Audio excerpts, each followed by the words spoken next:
makes California. No sense. It's like it's It was warm. also literally 100 degrees 2 days ago. Yeah, Like it was I was in the valley. It was 95. And this, right? This is like literally 60 something degrees, maybe less. Yeah, less. I'll tell you right now. It's hold on. I'm gonna look up what time. What I'm gonna see. I just want to see the temperature, and then I'll start. Yeah, it's 61. There's no way it's 61. It's not 61. It's way colder than 61. It feels. It's because it's wet. Yeah, definitely. It's wet outside. It's nasty. Tell me, how was it for you to become a part of something which was so big the first time around? It was exciting, you know. It was different for me because I've never done a comedy. So for me, it was just learning a whole new style of acting and pushing myself to the limit and really putting myself out there and being vulnerable. You were running, we didn't see very much yesterday, but you're running like a sorority, right? And you get pretty wild, right?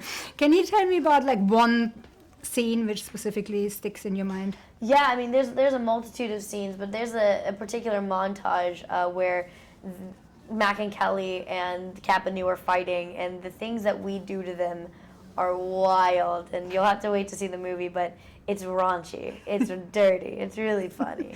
If you would run your own sorority in real life, what would your 3 rules be for your girls? I don't know, probably, honestly, my sorority would be so like fun in the sense of like we would just have like really dope conversations, and I would want it to be super artistic and super cool and very free. So I probably wouldn't have that many rules, just that you need to be academically kind of progressive and, you know, be going to class and learning new things and talking, and probably would have like a book club and stuff. I'm a dork, so it'd be nerdy stuff like that. I saw one scene yesterday where your dad was pretty strict with you and he had to talk with you. Yeah. So now, how about in your real life? Was your dad really strict with you, or was it more I think you had 4 older brothers, right? Yeah, I was raised with a single mom, so my mom kind of took the heavy in being my mother and my strict father figure too, and my brothers really helped in backing her up. So you know, I didn't get that reprimanded too badly because I'm kind of a pretty easygoing kid. I never really pushed too many boundaries. But your brothers, I'm sure, are very protective over you. Very protective, yes, so protective. They are my fathers. There's so many of them. Crazy. You never went to public high school or college or anything like that. Now, if you had a day now you could pull in, like what would it be, what would you have from, you know, what you missed out on the public schools? Prom. I would make like prom happen, and I don't know, college orientation. That sounds so depressing, but I kind of would love to like be at a college orientation. I've gone to so many graduations. I've gone to 6 high school graduations I've gone to, and 3 college graduations.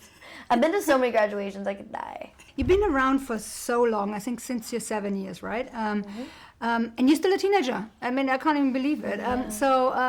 Can you tell me like the best part of still being a teenager, and can you tell me the worst part of still being a teenager? The worst part is being so close to being an adult, but you're not, because you're still a kid. So it's like this weird interim period when you're not really old enough to be on your own, and you don't want to be on your own because you're still scared, and you're not young enough to be considered a child, so you still have like responsibilities but not enough responsibility. It's very strange. And then I don't know, the best thing is that, you know, you can get away with stuff. I mean, you can kind of make mistakes and do it under the guise of being a kid still.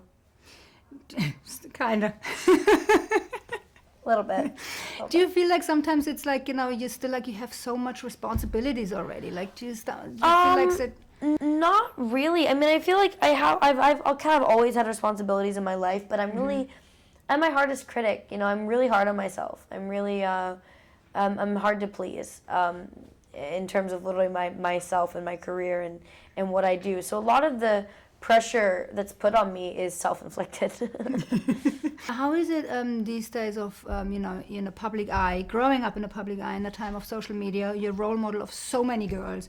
You know, how is it? Because, I mean, everything I read and see about you is great. I mean, is that a lot of pressure for you to represent that? And yeah, I mean, you know, there's a lot of pressure not to mess up. There's pressure not to make a fool out of yourself by saying you're a role model and then going and not being a role model.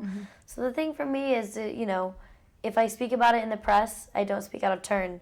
I say everything genuinely, and if I can't live up to it, I won't say it. So what I do say, there are things I've educated myself on, there are things I stand behind, and things that, I most likely won't mess up, and I won't make a fool out of myself by going against my own word. So I'm pretty, like I said, I'm pretty hard on myself. So I'm my hardest critic. Yeah. But you're doing great. Thank you.